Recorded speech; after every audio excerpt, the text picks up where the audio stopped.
Call to order. Call to order. Call to order. Yeah. Oh, it's up as much as it can go. Chairman Wheeler. Mr. Wheeler? I'd like to call this meeting to order of the April 11th, 2018 Criminal Justice Committee meeting. Roll call, please. Mr. Byrne? Present. Mr. Hess? Mr. Washington? Mr. Legess? Mr. Stauffenberg? Mr. Vickery? Mr. Tholen? Mr. McConnell? Mr. Scott? Mr. Snipes? Mr. Seroy? Mr. Einfeld? Ms. Evans? Mr. Payton? Ms. Dunbar? Ms. Parker? Mr. Fairfield? Mr. Wheeler? Mr. Lear? We have a quorum.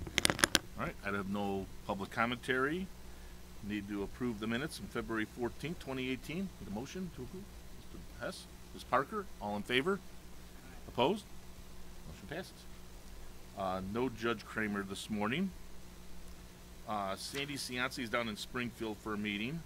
She has 2 monthly reports. Need a motion to approve? Mr. Stauffenberg? Mr. McConnell? All in favor? Opposed? Motion passes. State's Attorney is not here. He's at the Harbor House meeting this morning.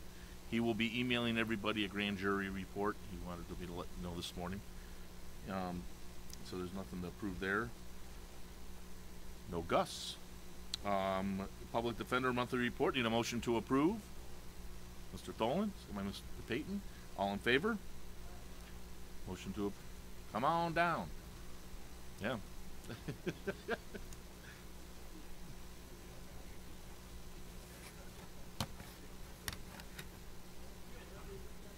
That's right. Oh, Sheriff just walked. Well, go. Good morning. Passes.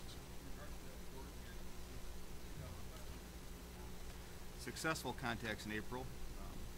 825 of those in the community. 44 investigations, 120 drug tests. So nothing out of the ordinary there. Screened 30 minors for detention. Detained 19, and we have detained 49 in 2018 so far. Currently 9 in custody, unless there was one last night, which I haven't gotten an email yet. So nothing out of the normal. Chairman Wheeler? Is there like it might be hard, is there an average on how many like days a minor would be detained, you know? I could say last year was like 22. Okay. We keep track of that. Usually we're a little below the state average usually. It's about 21, 22 Okay. days. Obviously you have those minor. Just real quick on the report, you can see our pre-trial, we have 24 currently on. That was basically 0 when as January 1st came around, and obviously that Bail Reform Act changed things. So that pre-trial caseload's increasing by around 8 or so a month. We'll be watching that, obviously. Other concern with that is that I brought up last time, people charged with unlawful use of a weapon are in that category B that is released. The presumption is non-monetary bail. So those individuals are released and are put on house arrest. We work with local law enforcement to help check on these people, but that's time consuming. So hopefully that law will change. There's a bill out there to change that. Put those people in category A so they stay in custody. But until then, we have quite a few on for that. I think we had 4 in a 2-week period. So just bring it up. That's our number. So we're watching that closely, like I said we would. Really, that's about all I have. We have a vacancy. We had one of our drug court officers resign at the beginning of the month. We'll be filling that. Grant and aid, we received 2 payments in March, which I think were paid through October, so 5 months behind, which sadly to say that's very good for the state. They're only 5 months behind.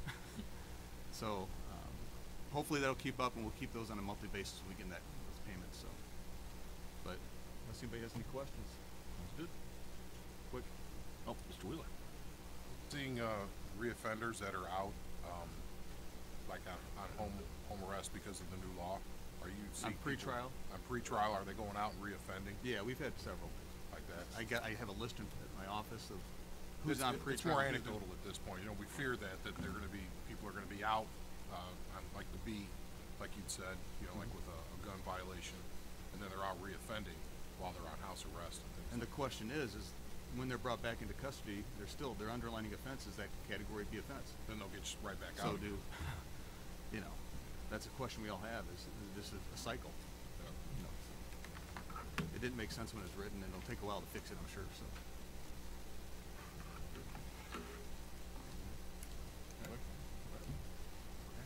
Exactly. Okay. Have a great day. All right. Sheriff. Sheriff has his monthly report.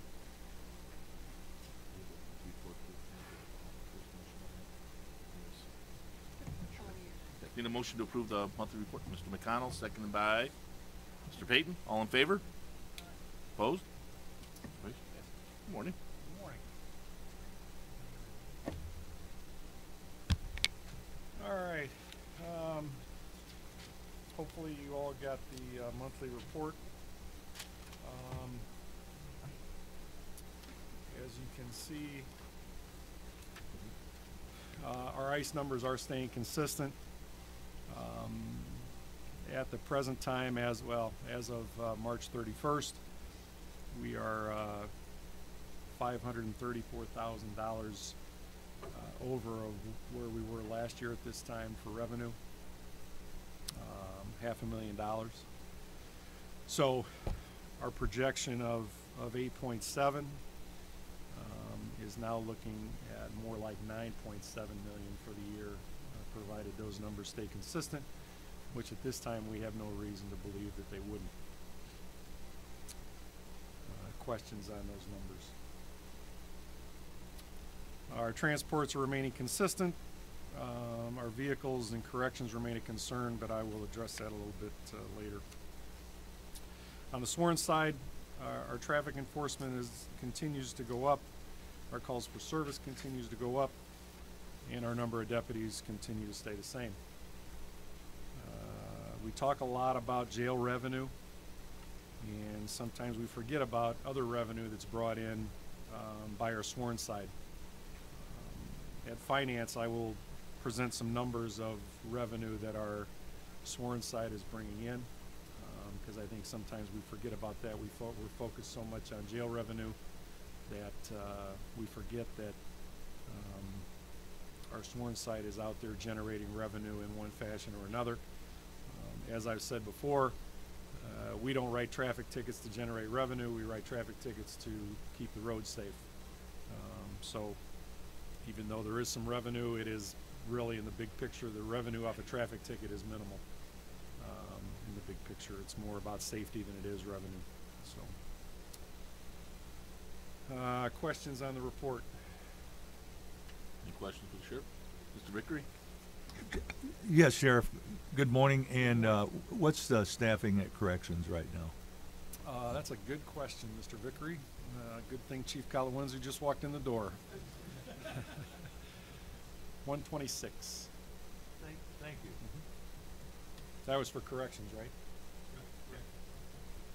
Jim Moore. Follow up, and those aren't like people on the floor. There's a couple that might be off with, you know, on long-term or That short-term includes, yeah, that includes medical everybody. stuff. That That's includes everybody.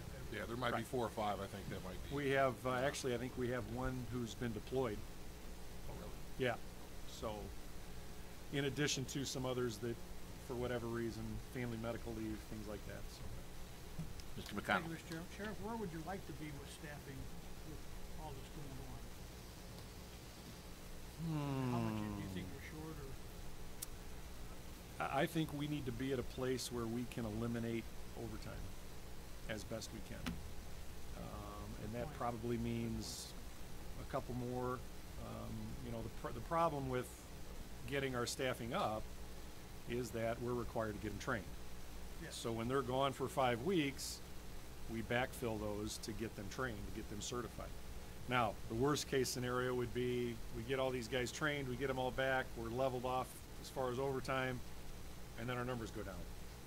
And then, you know, we get back into that whole scenarios, which we hope we don't get to, and we don't believe that we will. I mean, all indications are, from what we're getting from the Chicago office of Homeland Security and what we're getting on the national news, is that those numbers are gonna at least stay consistent, if not increase, so. That was what I was asking the question, and you made the comment of the $500,000. Has there been discussion about what you just talked about, adding staff because of the additional revenue? Or is Well, that- we're trying to get to where we need to be so that we can let this committee, finance committee, and the full board know that we're where we need to be, and we're at a point where it's still cost effective for us. Thank you. Mr. Chairman. Thank you, Mr. Chairman. So that was a segue into a question I had that was kind of a rollover from yesterday's meeting. How many local ICE detainees are there from this community? You know, I have that listed on my list of comments that we'll talk about, but I don't believe that there are any. I thought there were 0 as well. Yeah, I don't believe that there are any. Chad, do you know any different? Is there any that we have local that are considered ICE? One. There you go. Okay. 1 out of 166 today. Mm-hmm. I'm sorry. That's ICE. Okay, thank you. Yep. 151 and 15 and 30. We got almost 200 marshals. So our marshals number has increased as well. Our total out of county today, Mr. Vickery, is 366. Thank you, Sheriff. Sheriff, what's our capacity? What can, with the staff that you have? Let me go back to my finance meeting minutes from last week, because I have that number. We have 456 beds out here. We have 240 downtown for a capacity of 696. On the day of the last finance committee meeting, no, I take that back. Our high-end number has been at 634 numerous times. So that includes out-of-county locals, the downtown here, and so that basically leaves 62 beds. But remember, to efficiently operate a detention center, you want to stay at about 75% capacity. Ideally, we understand that everything's not ideal, so we're willing to do whatever we have to do to obviously keep it safe for our staff, keep it safe for the inmates and detainees. So. Thank you.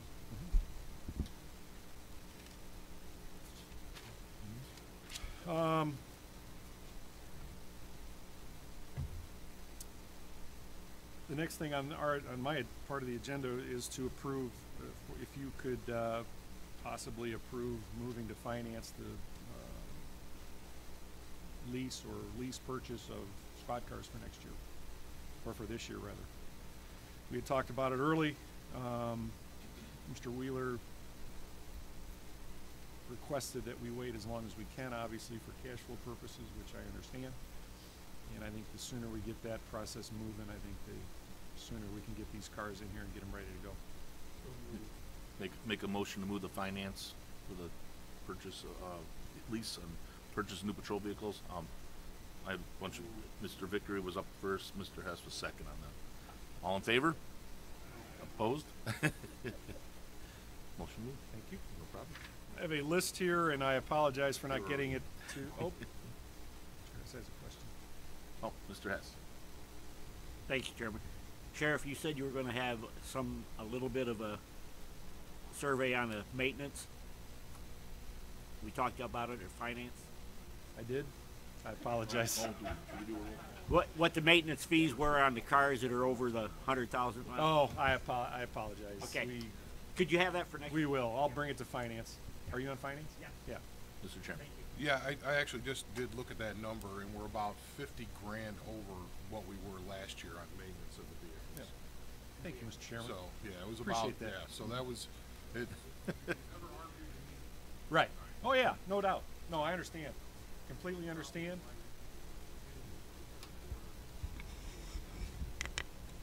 time to get them. Yep. And I think that's been my point all along. We could have two vehicles for the $50,000 we spent in maintenance. Agreed. Agreed.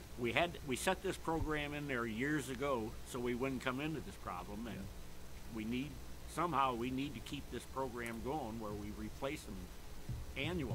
Don't skip 2 or 3 years. It's actually 4 years, but who's counting? I have a list here of surplus computer equipment, and I apologize for not emailing it to you guys, but I will give this list to Diane. They are basically old, and as our IT people said, it is non-functioning stuff. The list looks like this. I can pass this around if you'd like. It is non-functioning stuff. We'll get it all together, and we'll bring it to where we need to bring it to dispose of it. There's a couple laptops, there's a couple servers, routers, switches, monitors. I think there's a couple printers on here. All of it basically is non-functioning, so if we could just get a motion to The declare motion surplus. to surplus, declare surplus equipment, made a motion, all in favor? A motion is Mr. Fairfield, second by Mr. Tholen, all in favor? Opposed? Motion moves. The last thing on my portion is the door computer upgrade at Jerome Combs. Our original door computer software has basically outlived its usefulness. It was installed back in late 2004. We opened in 2005, so computer software that's 13 years old obviously has run its course. We are no longer able to get parts to replace it. So once that goes down,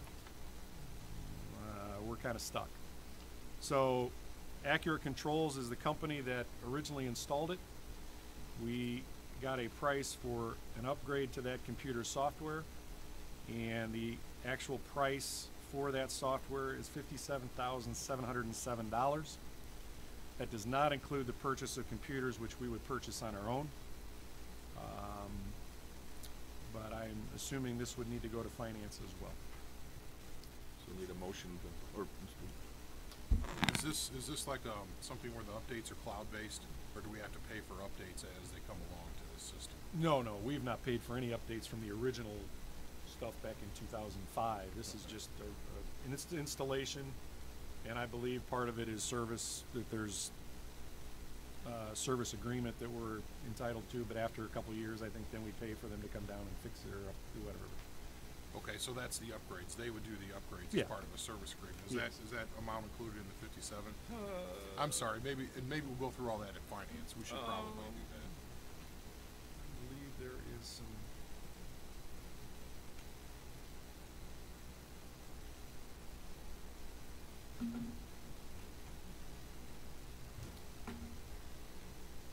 We'll have to double check on that. It's not Yeah, listed on here. let's do that in finance. Sorry to waste your time on that. Maintenance or service. Warranty, I guess, is probably a better term.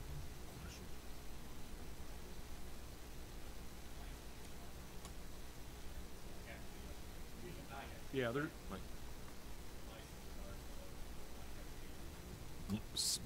If we buy it. Okay. Yeah, there's no upgrades to anything. It's Okay. just strictly. Okay. That is it would be a 2-month, basically, process from approval to installation. So, to give you some idea of timing, so we'll get that on finance and hopefully have a little bit better, more clear information for you. you have a question? Oh, no, anyone, any other discussion on this matter? Mr. Vickery? And another 60 days till the check's issued.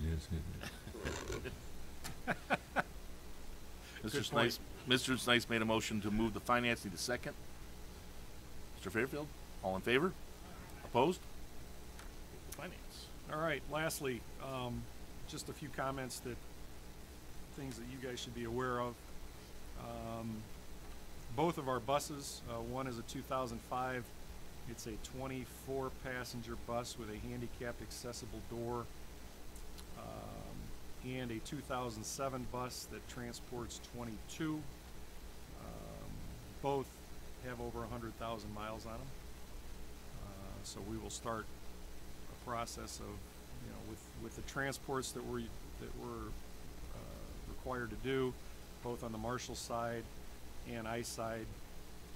it's imperative to keep some of those operational. We did have a couple buses. They do a great job of utilizing our vehicles, making sure they're maintained, making sure they're safe to put on the road.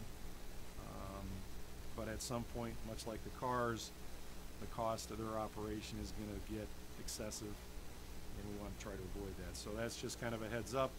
Nothing that we're asking for right now, but something that we're going to need in the very near future. Mr. McConnell. This may be a dumb question, but can we get any help from the ICE people, the end of it for the buses? Well, we actually use their buses on Fridays, Oh, so we do use some of their buses. okay. But as far as money, they have money for housing, but nothing else. Yep. Hey, never hurts to ask.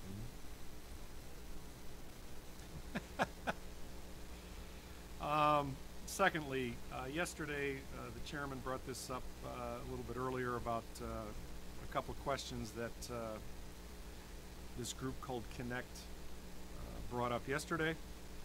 They spoke at the county board, I don't know how many times, at least twice that I know of. I met with a couple of them after the first time they spoke, told them that I would be happy to sit down and meet with them, provide any information that we could provide without them having to file FOIAs, just to be transparent. We have nothing to hide, as we've often said. I did meet with them at Paul's Pub, that's what it's called. I had water, just in case anybody's asking. Apparently they didn't believe what I had to say because they continue to come to the county board. Some of what they asked for yesterday, there is no answer for. I'm not quite sure where they're getting information about us building out this third phase. We are always inquiring about it, but we understand that the county has no money. If ICE comes to us with $20 million, we would certainly explore the idea. But at this point, there is no plan to finish that third phase. Some of the other information they asked for are questions for Homeland Security. And I would direct them toward the Chicago office to ask about ICE numbers and money and things like that. Those are things that we strictly house them. We don't ask questions about where their funding's coming from. If they have a need for housing, we will house them. My assumption is that they are strictly concerned with ICE because they really haven't asked too many questions about our U.S. Marshals or the Cook County inmates. So I think we direct them to the Department of Homeland Security for answers to things that they want. And again, since I reached out to them and met with them and gave them my cell phone number and all my contact information, I have not heard word one from them. So anyway, two more things. We have inspections going on right now with Nakamoto next door. Nakamoto is a contractor for ICE, and they come and inspect us and make sure we're meeting our requirements for housing ICE. We're in the second day of it today. Things are going pretty well. Things are going a lot better this year than they did last year, I think Chief Calawanza will attest to. So we've come a long way, and a lot of these inspections and a lot of these requirements have made our staff better for not only ICE, but even for our own local inmates. And so I think those are all positive things, and if it makes our staff better, if it makes our staff more professional, then it's well worth it. So. And then one last thing, and this is probably a question for Tom. There is some pending legislation, I believe, out there about making the age 21 for a juvenile, which would have an effect on Tom, probably more so than us, but it would also affect us in transporting these guys back and forth to court too. So I'm not sure where that legislation is, but I mean, obviously it's something that we'll keep hold of. So. The only thing I'll add to that is, I don't know when, but it is going to happen, I think. I mean, it's been brought up too much, discussed too much. They're even talking about doing it in phases, which would be a bigger problem, I think.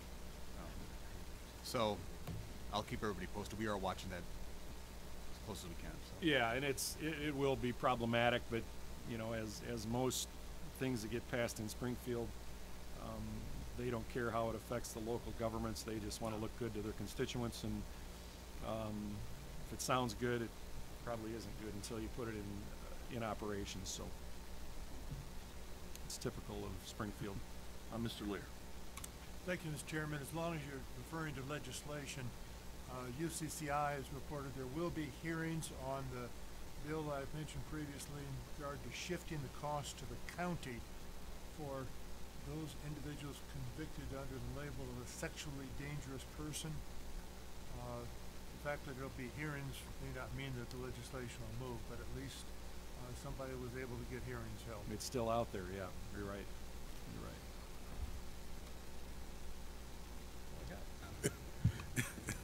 I know that you probably don't have a whole lot to do with the state, but I do know that Jamal Simonton came through the county. Matter of fact, that's where he got his start, through the sheriff department, and he has done well in the state police department.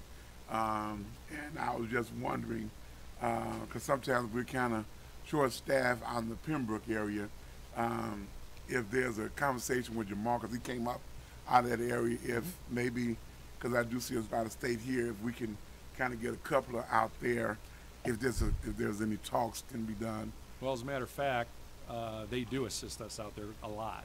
Oh, they do? Oh, yeah. Good. Oh, yeah. They're already out there, and we've sat and talked to them. They know the issues.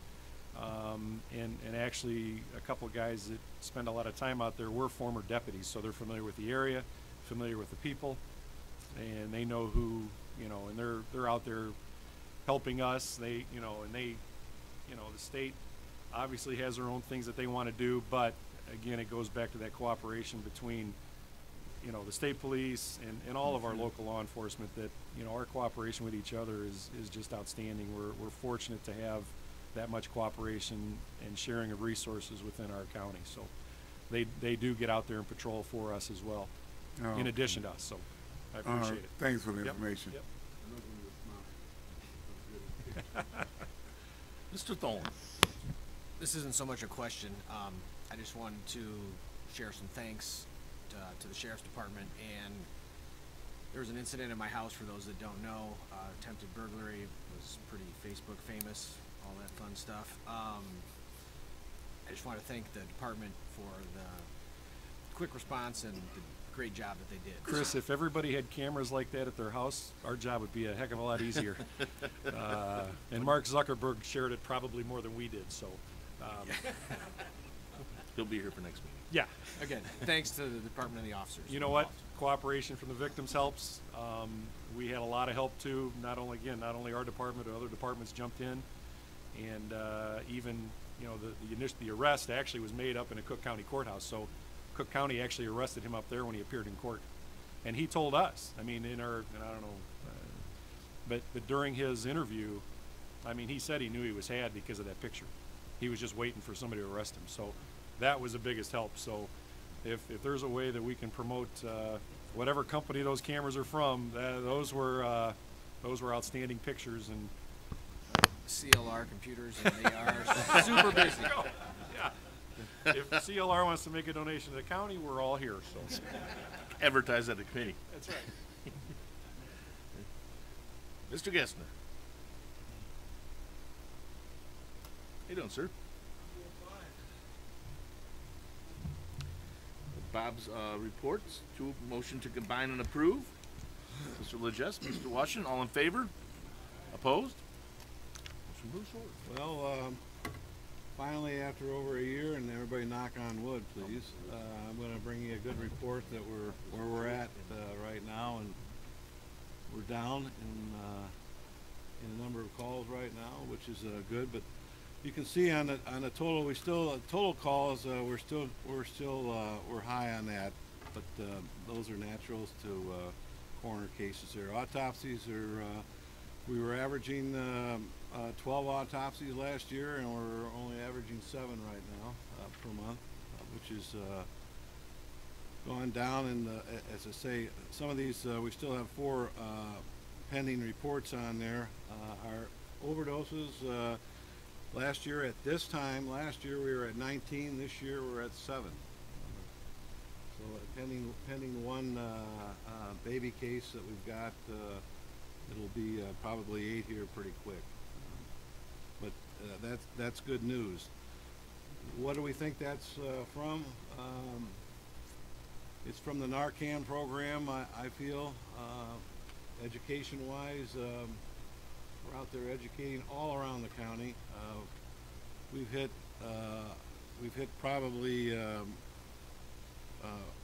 probably close to 20-some programs already out there. We're averaging almost 6 out of 7 days a week doing programs. We're doing 13 in April right now. That's not counting all the programs that we have to put together as meetings before we go into the programs.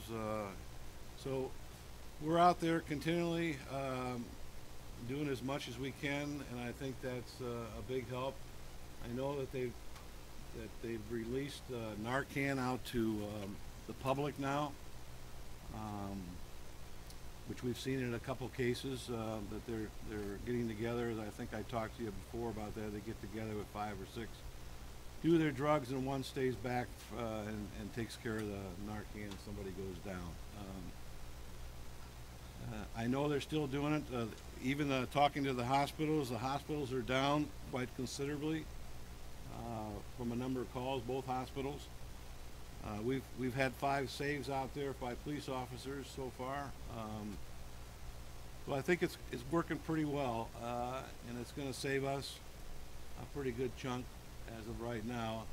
I knock because we get into the season. Bob, you just talked about out there in Pembroke. I rode with ISP out there for a day to see what's going on out there. So they are out there. It's through the rest of the reports there. As far as like I say, we concentrate a lot on the ODs, but our number of fatal accidents are down right now. So I'll take any questions on that before I get into the rest of my report. Any questions for Mr. Gessner?